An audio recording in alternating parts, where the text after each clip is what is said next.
Yeah, I mean, I thought we battled. I was proud of how hard we fought. I didn't like how many loose balls we weren't getting in the beginning of the game. And how we rebounded. Got to have better urgency against a team with the best record in the NBA. But I thought we caught ourselves and played a spirited game throughout the rest of it. Giving them 15 threes, I thought we could have pushed up more. I mean, I thought we did a decent job pushing up on our shooters for the most part. Knowing that that's a big part of their offensive attack. But there was too many possessions where we didn't, and they bombed a three on us. And we just can't. You can't have those errors. The margin of error is slim against a team like this. But I was proud of how we fought. Like when you went to the 3-2, they found the free throw and got some. I saw Kevin look at the bench like what were you supposed to do? How would you assess the zone defense against them? Yeah, you talking about start to fourth? Yeah, Kev wasn't in. No. When it started, it was like I want to say the third quarter when I initially. Yeah, I mean, I'll have to look at the film for that, but it's something that we're trying to build into our package. You know what I mean? It's been really good some nights, imperfect some nights. It's one of those things against a great 3-point shooting team. You don't think you want to use it, but against a team that you have matchup problems, it makes sense. So. You sprinkle it in, see how it looks. If they beat it, then you move on from it. Speaking of that bowl, I know he obviously had the 13 points, but I'm assuming part of his, how much he plays, depending on how he plays on the defensive end. I'm curious what you thought of him on that end, and is that a factor in what's leading to him maybe not playing as much? Yeah, we got to have a matchup, or we got to be able to play the zone. He's been the guy we've been putting the zone out there a lot of times for. So we could take advantage of his offense and be able to protect him some on the defensive side of the ball. We weren't able to do that to start the fourth tonight, but so we slid him over to 5 to try to keep him in. But he's a unique player. So, I mean, he's got to be in the right situations. But I like how he played tonight. One other thing I had was the challenge of the rotation, where you could want to stay big with Nurk. What was the thought process and whether to leave him in or leave him out when it came to that? Yeah, I mean, we were down. I want to see, we were down, and they're a spread 5 offense. That they make a big center like Nurk run around the 3-point line. So we want to look at a stretch while we were down of being a 1 through 5 red with 5 smalls out there. Eric actually had to be pulled out of the game with I don't know what was wrong with his knee, but something happened to his knee, and he had to come out. So that's why we went back to Nurk, because he's the next best guy to go in there at that point. Coach, we've asked you about KD a lot, but to have that type of shooting performance, the degree of difficulty, especially against a switch-heavy defense, what did you see from him? Big-time performance. How hard it is to do what he did offensively while guarding an MVP candidate the entire night. I mean, I don't think people understand how difficult that is. So just a really, really special performance by Kevin Durant tonight. Disappointing that we couldn't get the W for him, but he was awesome tonight. When you look at the three-point shooting, particularly some of the role guys, were you happy with the quality of looks, just one of those nights, or were a lot of them contested? Yeah, I think for the most part. I mean, I thought a big problem with our offense tonight was just overpassing in the paint. You know what I mean? I think the quality of threes, I'll have to look at the tape, was pretty good for the most part. But overpassing in the paint gave us probably 5 extra possessions that we lost. That we just got to shoot the ball or we got to spray it back out. I mean, this team's too quick with their hands to turn the ball over like that. How would you assess the way you guys offensively handled Boston's cross-matching and trying to counter what they were doing? We had some stretches where it was poor, but it's a unique defense to go against. And I thought for the most part, for the totality of the game, I thought our guys really had a playoff type of intelligence, trying to put the right people in the right action, which puts our guys in positions where they're not normally in. So it just takes a little bit of getting used to, but I liked our guys' intentions to try to get that right. And it was pretty good most of the game, but there was some stretches where it wasn't. How do you try and get Nurk involved as a hub when they're doing that type of thing? I mean, he's got to play his game, and obviously look for opportunities if he has smalls on him to punish the smalls down low, which he did. I like to see him post between the blocks more, than off the blocks. But when he did get the ball inside, he was effective. They did it less against Nurk and more against Drew.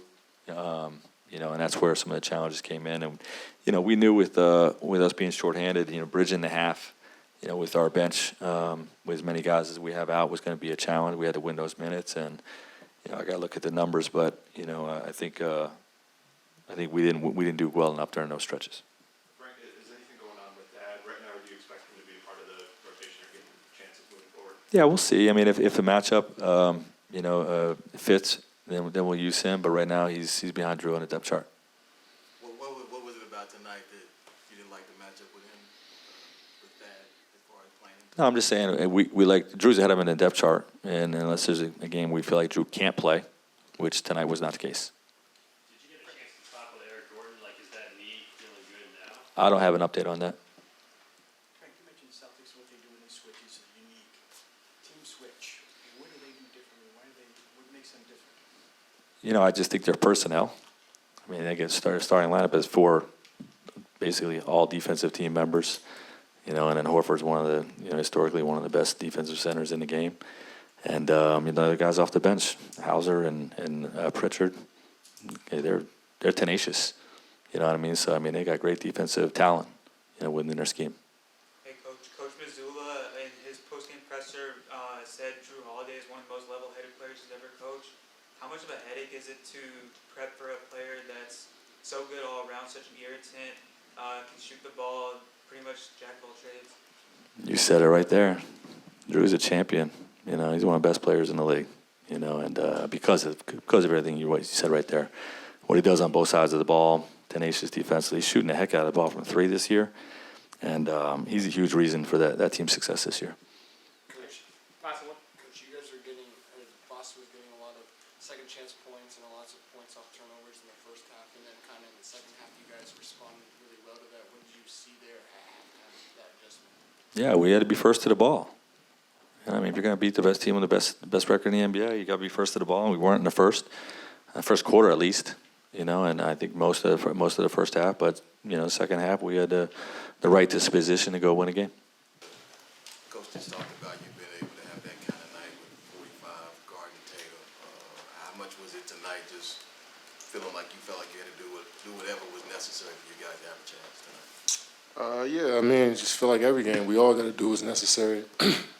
Each game may be different, especially when one of our main players are out, so we got to be prepared for any role we may step into. So I just try to tackle those challenges as best as I can, and I was able to make some shots tonight. Curious with, I know there were times that you were trying to get guys involved early, and that might have led to you overpassing.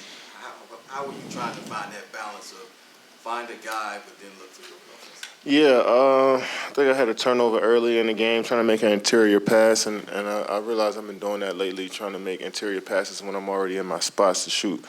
So some of them, you just got to shoot them. And I think a couple of turnovers I had was in transition where I should have slowed down a bit and waited for my teammates to set up. So I just wanted to be aggressive regardless of it all and then play through anything, and was able to knock some shots down and loosen the defense up. I think we were just right there so many times. They made big plays coming out of each timeout. They made threes, got fouled when we tried to close the gap. So you got to give them credit. That's what I was going to ask, just really quick on a follow-up. You guys were I think y'all within 3 late there. What do you feel like maybe after that didn't lead to you all getting over? I think they made a 3, wide open 3 in the corner. I think Horford made a 3 in the corner, and that's always a backbreaker. I think it was a miscommunication on maybe a switch, and we had to help, and then they swung, and that's what this team could do to you. 39 threes, they get up 40 to 50 threes a night, so, and they stay home a lot on threes as well, so you got to figure out where your shot's going to come from if you can't just catch and shoot, so they got a solid strategy over there, and it's one of those strategies where it might be they might be playing a bad game early on, but as the course of the game, it'll come back around for them, and I think that's what happened. And late in the game, they was able to make some shots. In terms of the three-point shooting, did you like the quality of looks that you guys were getting? Yeah, when our shooters can get up, 6 for Roy, 7 for me, 4 for Grayson. Wish Grayson we would have got Grayson more looks. 5 for Brad, 3 for D-Rob. I mean, we definitely could get up 10 more, 11 more threes up. I think that one I turned over at the end when Jaylen Brown knocked it out of my hand, I probably should have shot a 3 there. But I like some of the looks that we got. Do you need to get to 43s? I mean, that's just kind of like the number. I'm sure every team is emphasizing that. It's hard to get that many threes up. You got to get stops for one, and you got to get out in transition as well to get them up. And you got to penetrate and break the paint, you know. So it's tough to get 43s up, but, like, you look at the numbers of most of the good teams or any team that wins on any given night, they usually get up a lot of threes. The cross-matching isn't something you're going to see every night, but how would you assess the way you guys handled it tonight and taking advantage of it? Yeah, I mean, we shot 50% from the field.